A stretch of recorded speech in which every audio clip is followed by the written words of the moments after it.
that India is recruiting even Bengalis, and we have given the proof for that.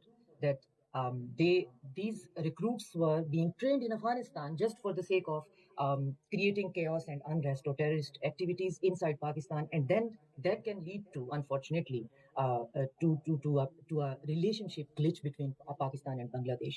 But that perception is already there, and as Dr. Yunus, I think the day before yesterday, has mentioned transcontinental and transnational terrorism, and he was for sure hinting toward the transnational terrorism of India. And Ajit Doval has also introduced his doctrine that their doctrine, an Indian doctrine, is security doctrine, is that they believe in asymmetrical warfare. So they don't believe in kinetic warfare. They are openly saying that we are harboring terrorism in Balochistan, we are harboring terrorism in Afghanistan, and they are openly unhappy about the oust of Hasina Wajid.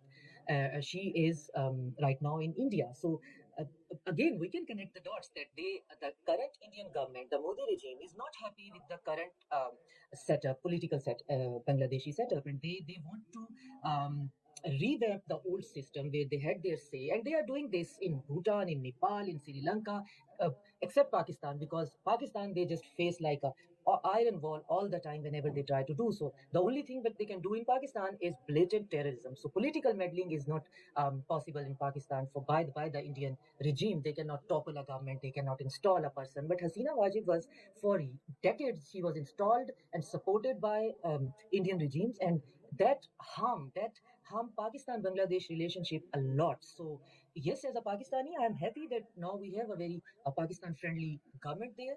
And at the same time, I'm very skeptical about the situation in Bangladesh, because, as our colleague was mentioning, that there is a possibility of false flag operation, and that false flag operation could be some kind of mob lynching or some kind of unfortunate incident related to some Hindu community, and then these type of upheavals can lead to the communal disputes, and those type of disputes have the biggest margin of mass killing and creating like mass devastation and the brutality. So that I totally agree with our Bangladeshi colleague that there could be a possibility of that, because India can only prove that this is some sort of Hindu-Muslim problem, and the Usman Hadi was also the victim of that, maybe.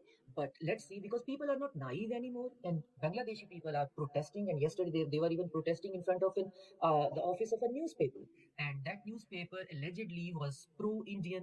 That was like dismantling the Indian narrative. So that was only allegedly. The people have so much hatred and anger toward not the India or Indians, but